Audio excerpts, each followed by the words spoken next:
Y ahora sí estamos de nuevo en secuencia inicial y ya está en nuestra mesa Tati Almeida, referente de Madre de Plaza de Mayo, línea fundadora. ¿Cómo estás, Tati? Gracias por estar en este piso con nosotros. Para nosotros es un honor, es un orgullo. Estábamos muy ilusionados con esta visita. Yo también, muy feliz, muy contenta, porque son espacios que se abren donde justamente se hace memoria. Así es. Tan importante. Y además que está uno de mis nietos, Manuel Infantino, también en esto, así que se imaginan, muy orgullosa. Gracias, chicos. No, gracias a vos. Lidia Estela Mercedes Mi Uranga, más conocida como Tati Almeida. ¿Cómo pasamos de Lidia a Tati? Te cuento. Cuentan nuestros padres que ellos tenían un matrimonio muy amigo y había una piba que tenía 12 años que jugaba mucho con nosotros, con mi hermana y yo, que mi hermana tendría 7 y yo 6 años, y le decían Tati. Y le encantó a mi hermana y me empezó a decir Tati, Tati, quedé Tati. Ahora, ¿por qué Tati Almeida? Yo me separé en el año 70. Fui de avanzada, ¿eh? Mirá si no. Una distinta. Bueno, ¿se imaginan el Almeida? Bueno, pero después, bueno, por mi historia personal, realmente yo siento que Alejandro, mi hijo, el segundo, yo tengo 3 chicos, Jorge, Alejandro y Fabiana. Alejandro está detenido, desaparecido desde el año 75, cuando tenía 20 años. Pero yo considero que Alejandro parió a Tati Almeida. ¿Por qué? ¿Por qué? Porque yo era Tati Mi Uranga, ¿te imaginas? ¿No? Sobre todo me separo y bueno. Pero bueno, cada madre tiene una historia personal, ¿eh?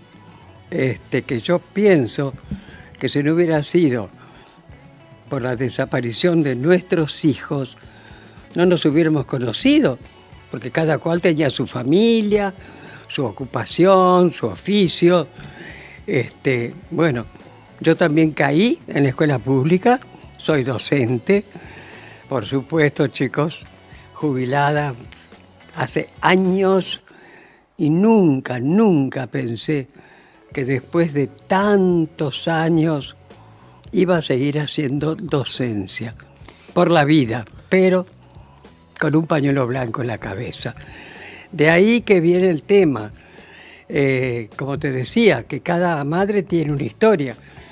En el caso mío, ya le he contado muchas veces, toda mi familia militar. Todos anti. Todos gorilas. Yo era una gorila, me salían los pelos por todos lados, ya me afeité. Y justamente Alejandro, que vivía conmigo y con Fabiana, él a mí no me decía para nada de su militancia. Alejandro estaba cursando primer año de medicina, trabajaba, pero antes que nada era un militante político. Justamente hoy en día todavía algunos iluminados dicen por algo será que los desaparecieron. Claro que fue por algo. No fue ni por estúpidos ni por perejiles. Eran militantes políticos. A mí Alejandro no me decía nada. Yo no sabía nada de su militancia. Él me cuidaba, me preservaba. Él después de mucho tiempo me entero que había militado en el ERP. Me acuerdo que una vez en una tabla de planchar con un avirome veo una estrella, ¿no? Y le digo, Ale, ¿es la estrella judía? Me dice, mamá, era la del ERP, pero para mí, chino. Por eso te digo que tantas veces Alejandro, con su 1,80 m, me abrazaba fuerte y me decía, esta gorilita de mierda, sin embargo, la quiero. Y yo, jajaja, no entendía. ¿Y qué te pasó cuando descubriste justamente la militancia de él? Bueno, justamente un 17 de junio de 1975, Alejandro llegó de la calle y me dice, mira mamá, yo mañana no voy a trabajar porque tengo un parcial. Esperate, ya vengo. Fue lo último que escuché de Alejandro. Yo al día siguiente me levanto, veo que no estaba. Cuando Alejandro no iba a dormir me dejaba un papelito, no vengo, no encontré nada. Pero en un mueble encontré una agenda de teléfonos y 24 poesías. Yo tampoco sabía que Alejandro escribía poesía. Y ahí empecé a conocer la otra faceta de Alejandro. Y bueno, y una poesía que me deja a mí, que es una despedida. Poesías que recorrieron el mundo con los que años. él sabe que va a morir. Es una despedida, ¿viste? Entonces ya te digo, ahí empecé y después empecé como todas las madres, cada una por su cuenta, a un conocido, a una amistad, al hospital, a todos lados, ¿viste? Pero chicos, era año 75, todavía las madres no se habían formado. Yo me acuerdo que alguien me dijo, Tati, tenés que ir a la liga. Y yo le digo, ¿a la liga de las amas de casa? Era la Liga por los Derechos del Hombre, ¿viste? Con eso te quiero decir, yo ignoraba. Entonces, como todas las madres, y en mi caso en particular, estoy hablando de mi historia, yo empecé a recurrir a mis conocidos. Por ejemplo, mi padre murió en el año 1964, muy joven, y él era oficial de caballería. Lo fuimos a ver con uno de mis cuñados, porque les cuento. El único civil, mi ex marido. Los dos hermanos de él, oficiales de ejército. Los dos maridos de mis hermanas, oficiales de aeronáutica. Todos milicos. Entonces, lo voy a ver con uno de mis cuñados, Arrindegui, al general Arrindegui, que había sido oficial de mi padre, y que era el jefe de policía de la época, ¿no? Y entonces, ¿cómo le va, señora? Y le digo, pero mire, Arguindegui, uno de mis chicos hace días que no sé nada, así que por favor, a ver si usted puede hacer algo, a ver dónde está, o qué sé yo. Me dice, señora, no podemos hacer nada, son los peronistas los culpables. Gorila yo, por supuesto. Compraste. Los únicos eran los peronistas, ¿viste? Lo vamos a ver realmente. Galtieri, jefe de mi hermano coronel, éramos re amigos, salíamos a comer, a tomar el té con todo, socialmente. Agosti, compañero de uno de mis cuñados y padrino de uno de mis sobrinos, nos conocíamos de años. Camps, chicos, Camps. Mi apellido, Uranga, por parte de madre, somos de Paraná, familias tradicionales de allá. Mi tío Raúl Uranga, cuando con Frondizi fue gobernador de Entre Ríos, es el que hizo, justo con Silvestre Beñi, que era el gobernador de Santa Fe, el túnel subfluvial. Todos radicales, todos anti. Con ese motivo íbamos siempre a pasar las vacaciones. Así que yo a Camps lo conocía de jovencita. Con eso les quiero decir, chicos, que yo recurrí a todos mis conocidos y en mi cabeza no entraba que esos ya eran los responsables de lo que ocurría y de la desaparición de Alejandro, ¿viste? Por eso a mí me costó aterrizar, ¿eh? Y ahí, perdón, no, sí. Una cosita de esto y ya le abro a los chicos. Pienso en tu hijo, en Alejandro, que se acerca a una militancia, que es un militante político del ERP, en una familia completamente gorila, con lazos incluso militares. Digo, ¿vos pudiste reconstruir o saber cómo inicia su militancia? No. Ahora, eso quiero aclarar también, ¿eh? Mi padre, como te digo, en mi casa, gorilas, antiperonistas, pero jamás escuchamos, por ejemplo, viva el cáncer, nunca. Jamás discriminaron a los judíos. Yo toda mi carrera de magisterio, mi compañera de banco era judía. Así que algo especial también, ¿no? ¿Cómo fue, digo, después la relación con toda esa parte más militar de tu familia, digo, con todos esos contactos que te llevaron a los altos mandos del ejército, pero después se embanderaron con vos en la lucha por tu hijo? Bueno. ¿O quedaron en la defensa de sus jefes? No, te cuento. A mí me costó mucho acercarme a madres. Sí. Porque yo decía, con el currículum que tengo, van a pensar que soy un espía, ¿viste? Claro. Hasta que me decidí, en el año 77 se forma Madre, ¿no? Y yo me acerqué a Madre fines del 78, por ahí, ¿no? Decidimos con mi hija, con Fabiana, fuimos a la Casa de las Madres. Apenas entramos, veo una pared llena de fotos, dije, bueno, no soy la única. Y me atendió la dama digna, la madre con mayúscula, María de Lagarde de Antocolets, cofundadora de Madres, ¿no? María Adela era una persona canosa, que así que imponía. Y me acuerdo que lo único que me preguntó, porque era lo único que se preguntaba a una madre cuando se acercaba por primera vez, ¿a quién te falta a vos? No importaba política, religión. Y ahí yo hice mi catarsis. Lloré, hablé, conté. Y en un momento le digo, ay, María Adela, qué estúpida que he sido. Me dice, no, mijita, no digas eso. Cada madre se acercó cuando fue su momento. Este es el tuyo. Dejaste familia, amistades. Digo, no, amistades sí, pero a mí, mi familia, no compartían para nada, jamás me abandonó. Me acompañaron siempre, siempre, a ver a uno, a otro, a todos lados. Así que la familia a mí no me dejó. ¿Cómo fue ese pasaje de Tati madre a Tati militante, línea fundadora dentro de las madres? Porque ya no ibas como una espectadora o como un lugar que te acercaste, ya eras protagonista. Bueno, como le pasó a todas las madres, mirá, nosotros tenemos, se las recomiendo, en nuestra casa que tenemos en la ex ESMA, en el primer piso, gracias a Jimmy, el ex ministro de Educación, una muestra impresionante con la historia de las madres, ¿no?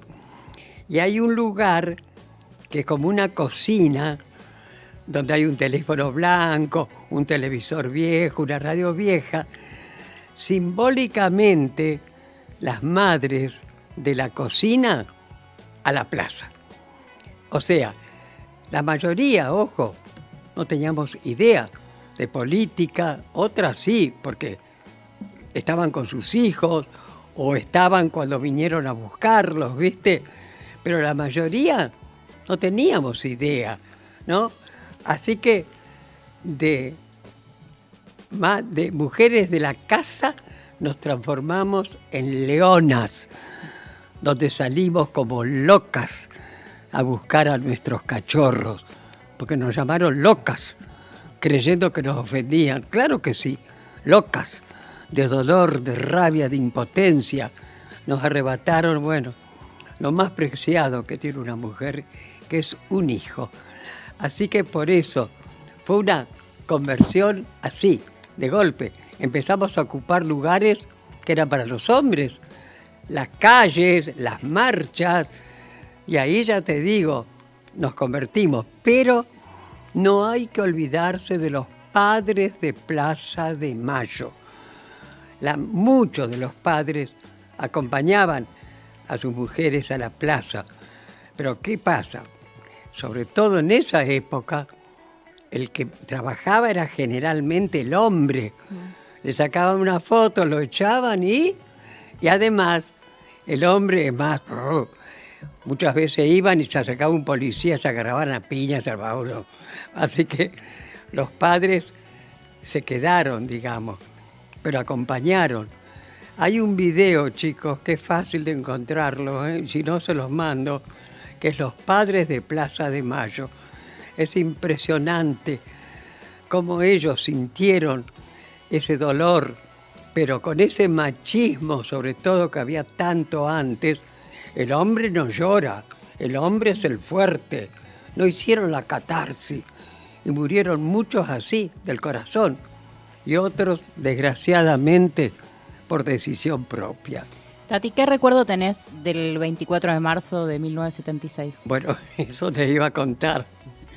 Después de muchos años, se acercaba un 24 de marzo, entonces un periodista amigo me dice, Tati, ¿qué sentiste vos ese 24 de marzo del año 76? Le digo, ya lo he dicho. ¿Qué dije yo? Antes de ser parida por Alejandro, ¿eh? Al fin se van estos negros de mierda y vienen mis conocidos y yo lo voy a recuperar, Alejandro. Eso es lo que yo pensaba. Ese 24 de marzo, Dios mío. Porque Alejandro desapareció en 1975.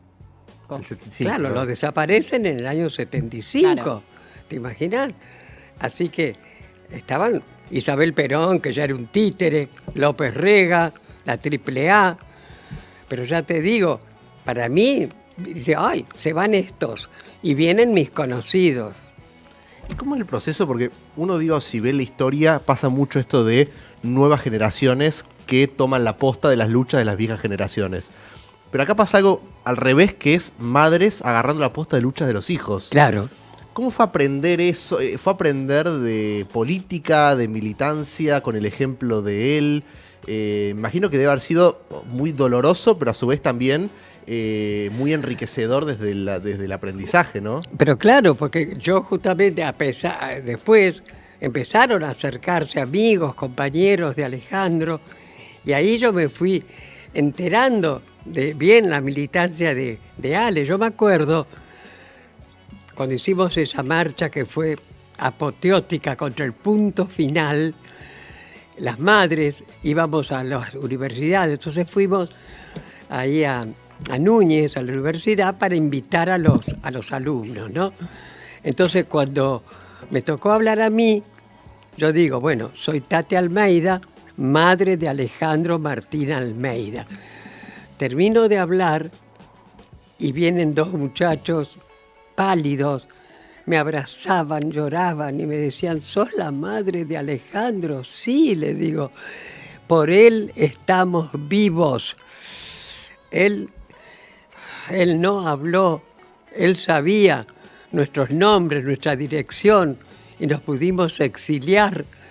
Y después de hace un tiempo ya estamos de vuelta, por eso ahora ya un poco grandes seguimos nuestra carrera.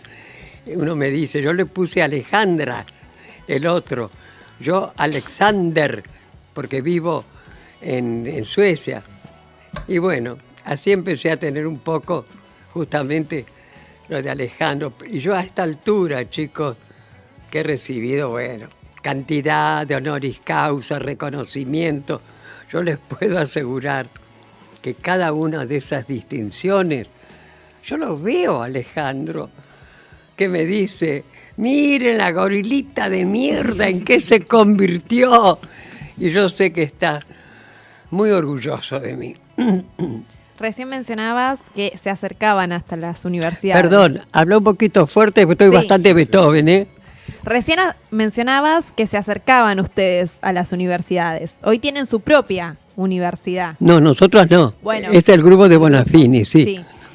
Las madres representantes, no solo yendo a las universidades ya ustedes, sino siendo parte de esta educación, de esta historia que aprenden los pibes hoy en día. ¿Cómo se siente eso cuando vos ves que los pibes en las escuelas son muy chiquitos y ya están leyendo? Hay nuevos libros que muestran que las madres fueron parte de esa historia. Bueno, eso es lo lindo y lo reconfortante. Nosotras quedamos muy poquitas madres, muy poquitas, 2 o 3. Y vamos, yo voy a muchos colegios, universidades, todo. Y es reconfortante, porque nos esperan todos que han buscado, ¿no? Todo, pañuelos colgados, recortes de diarios, todo. Entonces, eso es fantástico, porque es la posta, esa posta que la vamos pasando. Como les digo, quedamos muy poquitas, pero estamos tranquilas, porque realmente esa posta se la pasamos. Hay una militancia, no hay que tenerle miedo a la palabra militancia. Militancia es compromiso, compañerismo, ayudar al otro, como lo hizo Alejandro, como lo hicieron los 30.000. Y esa es la tranquilidad, porque nos damos cuenta con los hechos que ya la posta la pasamos, pero de a poquito, ¿eh? Porque todavía, y a pesar de los bastones y las sillas de ruedas, las locas, seguimos de pie, querida. Tati, ¿por qué los pañuelos blancos? ¡Oh, qué linda pregunta! Yo la iba a contar.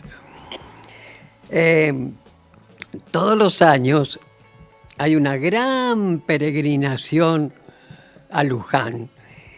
Cuando yo hablo del golpe del 24, me costó, pero lo incorporaron, golpe cívico, militar, clerical. Que le caiga el sayo a quien le caiga. Pero la cúpula de la iglesia jamás nos recibió. No obstante, tenemos a Monseñor Angelelli, Ponce de León, Carlos Mujica, los Palotinos, bueno, que por ello sí vale la pena seguir siendo católica. Bien, la cúpula de la iglesia, nunca. Esa peregrinación que hay todos los años, que van miles de personas a Luján, donde está la Virgen de Luján, que es la patrona de la Argentina, todos los años va la cúpula de la iglesia. Entonces, en el año más o menos 79 sería más o menos, no sé, dijo, bueno, vamos a Luján y ahí los abordamos a estos que vayan si pueden saber todas y las cosas que nos podrán contar. Bueno, pero claro, miles de personas, ¿cómo uno se encontraba? Entonces, algunos dijeron, bueno, en un palo ponemos trapos blancos, se empiezan a hacer señales y nos vamos juntando. Pero una madre dijo, sí, pero además nos ponemos los pañales de nuestros hijos, porque para los jóvenes que están viendo o escuchando, o para ustedes mismos, antes no había pañales descartables, eran de tela. Entonces se usaban, se lavaban y se volvían a usar. Y muchas madres habían guardado ese pañal. Y así como sirvió en un momento para cuidarlos cuando eran bebé, después sirvió para pedir por la vida de ellos. De ahí viene el pañuelo blanco, que me acuerdo cuando salió el pañuelo verde en buena hora, y lo que significa el pañuelo verde, muchos decían, bueno, ahora el blanco se va a teñir de verde, Tomás, ¿no, querido? Los dos. El pañuelo blanco va a ser el blanco, que son la lucha y sobre todo los 30.000, ¿viste? Y las madres de Línea Fundadora pedimos siempre por los 30.000, pero cada madre le puso el o los nombres de sus hijos. Seguimos. Ahí. Porque les damos nombre, dejan de ser NN. Por eso entonces le ponemos el nombre de los o del hijo detenido desaparecido. Me imagino paso de Espera. tiempo. Sí, estamos. Paso de tiempo, paso de gobiernos, cambios ideológicos constantes, pero pareciera haber siempre una línea que trae consecuencias pasar con respecto al tema de derechos humanos, Bueno. ¿no? Me acuerdo el gran pañuelazo que se hizo después del 2x1 en el macrismo. Ahora, bueno, hubo una visita a represores, pero ya empezaron todos a tratar de despegarse para no quedar pegados en eso.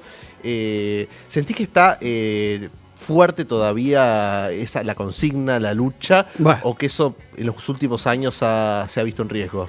Te cuento. Al principio, cuando Azucena Villaflor de De Vincenti, a la madre que dijo esas palabras que tienen tanta actualidad, por separado no vamos a lograr nada, hay que juntarse. Y de ahí que dijo, vayamos a la Plaza de Mayo, nos cruzamos, hablamos con Videla, porque había mucha ignorancia también. De ahí que fueron 14 primeras mujeres, ese 30 de abril, bueno, y la primer, sin querer, como había estado de sitio, la policía empezó a decir, caminen de a dos, y se formó la primer ronda de los jueves, pero no fue la primera alrededor de la pirámide, sino del monumento a Belgrano, que está frente a la Casa de Gobierno, ¿no? Y sin querer ahí se organiza, se funda el organismo de madres de Plaza de Mayo por parte de Azucena. Bien, pero les repito, había mucha ignorancia, de ahí que por muchos años en la ronda los jueves, ¿qué gritábamos? Aparición con vida los llevaron, con vida los queremos, porque creíamos mucho que estaban en alguna cárcel, incomunicados. Realmente la certeza de que ya no estaban vivos, esa palabra, desaparecidos, no la conocíamos, no la practicábamos. Y después, por los años 80, gracias a cuando empezaron a salir los ex detenidos, todos, ahí empezaron a contar. Yo estuve con fulano, yo estuve con fulana cuando tuvo familia, y después, bueno, entonces ahí sí, supimos que estaban muertos, aunque políticamente jamás muertos, no, detenidos, desaparecidos, desaparición forzada. Y realmente entonces ahí nuestra lucha cambió, digamos, por memoria. Un pueblo que olvida corre peligro que vuelva a ocurrir. Verdad. Queremos saber, Dios mío, dónde están los restos de nuestros hijos, esa crueldad que nos han hecho. Sabemos que como a las 3 madres y a las monjas francesas y a tantos otros, nos tiraron vivos de los aviones al agua, al mar, al río. Pero queremos saber por lo menos, Dios mío, yo siempre digo lo mismo, no me quiero ir, si por lo menos poder tocar los huesos de Alejandro. Y no pierdo las esperanzas, gracias a los antropólogos forenses que han encontrado y siguen encontrando los restos, ¿no es cierto? Para hacer el duelo, para darles sepultura, llevarles una flor. Pero la lucha ahí no termina, al contrario, tenemos la certeza de que realmente ellos han muerto. Y la otra es justicia, legal, jamás justicia por mano propia. Así que memoria, verdad, justicia. Por muchos años exigíamos nada, hasta que por fin el doctor Alfonsín fue el primer presidente que juzgó, pero ese juicio histórico en el mundo, porque fue la primera vez que civiles condenaron a perpetua a los militares, a la primera junta, el famoso nunca más de Estracera, ¿no? Entonces todos dijimos, empezamos a respirar otro aire, qué sé yo. Lamentablemente, bueno, apremiado por los milicos, el doctor Alfonsín tuvo que dictar las leyes de punto final, obediencia debida, o sea, las leyes de impunidad, y no pudimos seguir juzgando en la Argentina. Y así seguimos exigiendo justicia, justicia. No lo lográbamos. Hasta el 2003, que nuestro otro hijo, como él mismo lo reconoció, nuestro querido Néstor Kirchner, fue el primer presidente, no que nos recibió, que nos escuchó, fue el primer presidente que tomó a los derechos humanos como política de Estado, no de un gobierno, de Estado. Y además gracias a la lucha inclaudicable de todas y de todes, se anularon, se derogaron las leyes de impunidad. La misma política de Estado que continuó Cristina. O sea, fueron 10 años, chicos, de tranquilidad. Nadie ofendía la memoria de nuestros hijos. Los juicios se siguieron haciendo. Pero bueno, llegamos luego a la primer pandemia, Macri. 4 años de terror. Recordarán ustedes que uno de sus primeros discursos que dijo: ahora se le termina el curro a los organismos de derechos. Mirá quién habla de curro. Y así fue, como bien dijo Tristán Bauer en esa película, que entregaron al país como tierra arrasada al nuevo gobierno, Alberto, Cristina, en la pandemia, todo en contra. Por supuesto, no vamos a estar analizando ahora la actitud de Alberto Fernández, ¿no es cierto?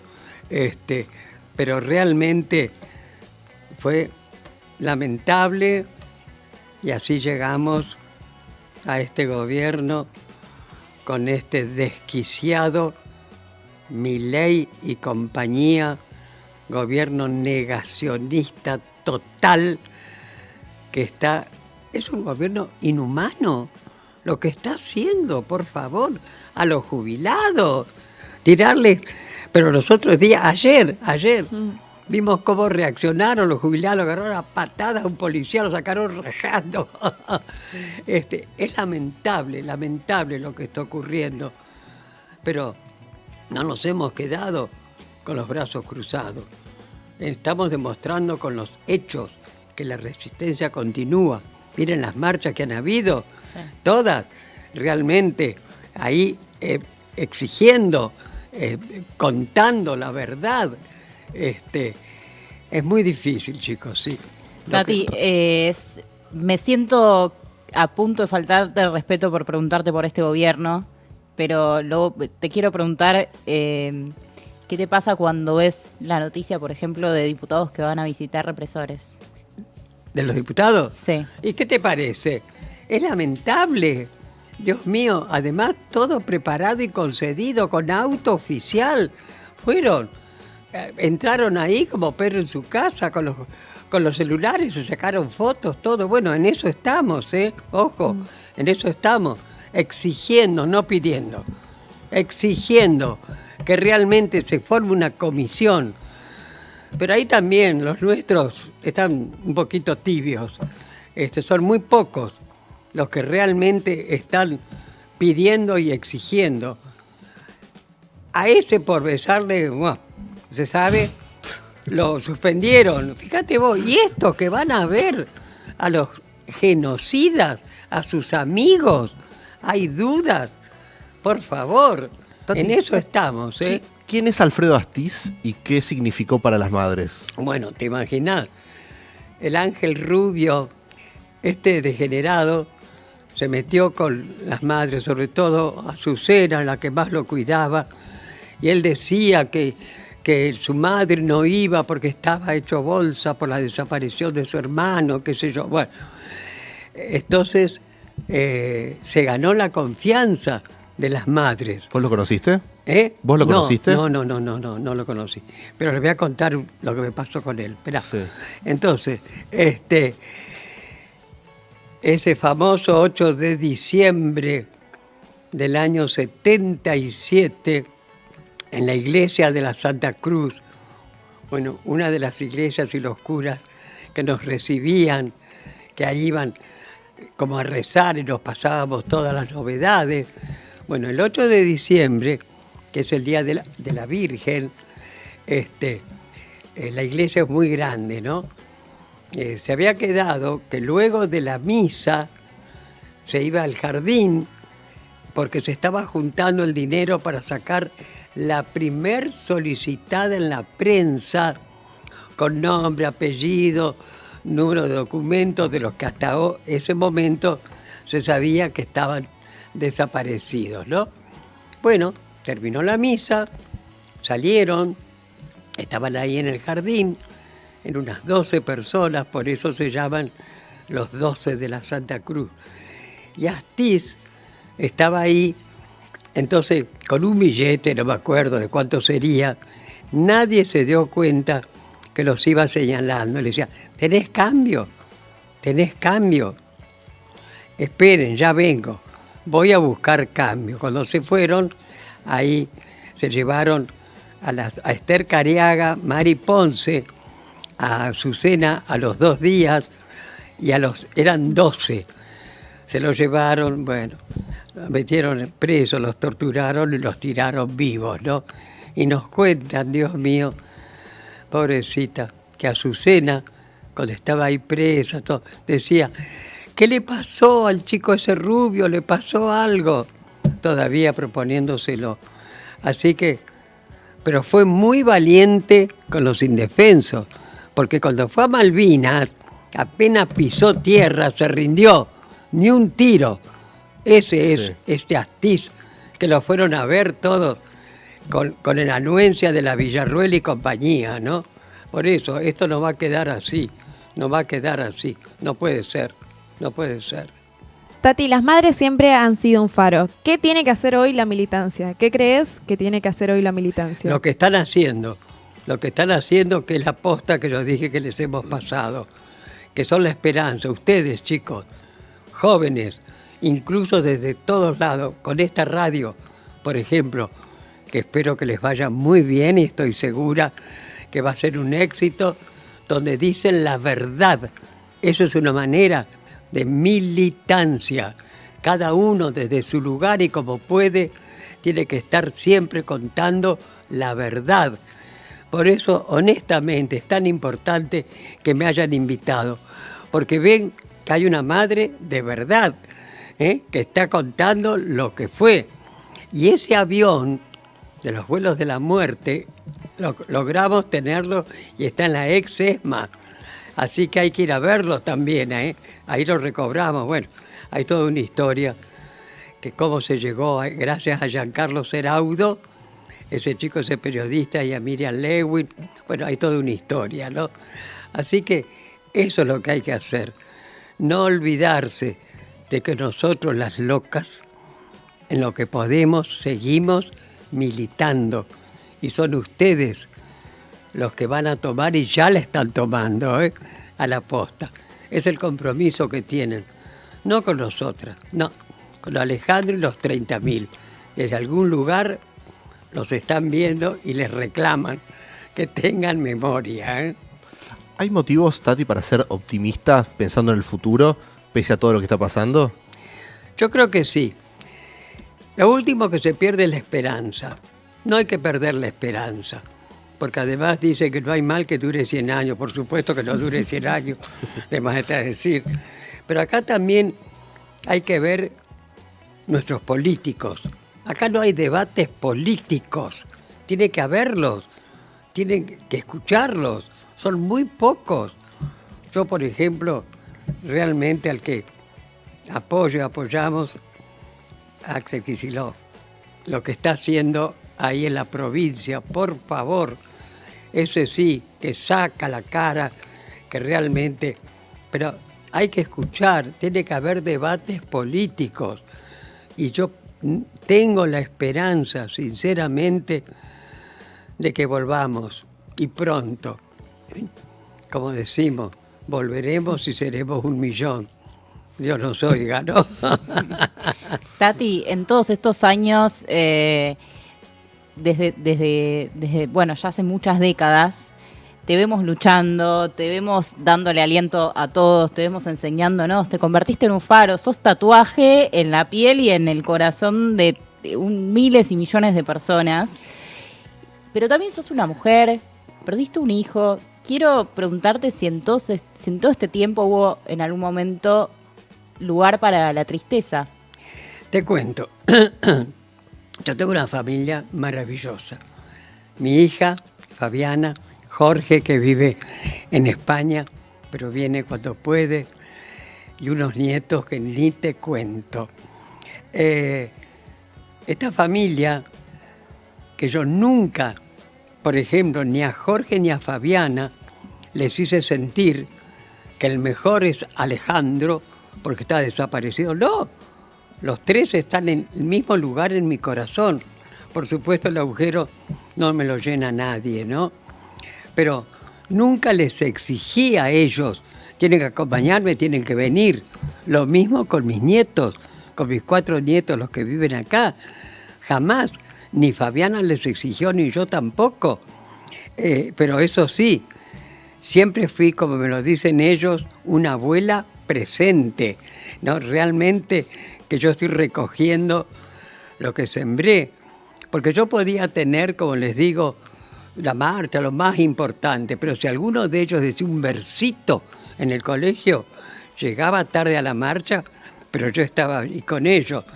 Por eso, yo tengo una familia que me contiene. Los 4 nietos son varones, pero son muy familiares, lo mismo que sus parejas. Así que yo, tristeza, claro, ¿cómo no voy a tener tristeza? Tantas veces yo, qué sé yo pienso, ¿no? ¿Cómo sería Alejandro ahora? Era rubio, ¿no? Canoso, sería un médico. No está, siempre sigue presente, ¿no? Eso es verdad, pero no está. Y eso es un agujero que no me cierra. A ninguna madre. Dicen que el tiempo es el mejor consejero que cierra las heridas. ¿Qué va a cerrar las heridas? Esa herida no se cierra, pero en buena hora. No nos quedamos en nuestras casas así, no. Salimos. Y como dije, a una hora, a pesar de todo, seguimos. Tati, última pregunta y gracias por estar acá con nosotros. Vamos a seguir tu lucha siempre, nos marcan un camino, creo que somos muchos los que cuando no sabemos muy bien para dónde ir o nos encontramos huérfanos de la política, nos fijamos qué están haciendo ustedes y son grandes ordenadoras de eso y por eso son un faro también. La última pregunta es si te queda algún sueño o algún deseo por cumplir. Bueno, uno, como ya dije, yo quiero tocar los huesos de Alejandro. Eso lo quiero de todo corazón, lo deseo. Y otro deseo enorme, por supuesto, es que de una vez por todas este gobierno negacionista, deplorable, un presidente que habla con el perro, bueno, de terror, pero bueno, de una vez por todas, que políticamente ganemos y que a este le digamos, anda a hablar con tus perros, querido, chau. Así que, ¿vos me das las gracias? No, yo les doy las gracias a todos ustedes, no solamente en nombre de madre, repito, sino especialmente en nombre de Alejandro y de los 30.000. Muchas gracias, Y con esto cerramos el programa. Muchas gracias nuevamente. Nos vemos mañana a las 16 horas. Esto fue Secuencia Inicial.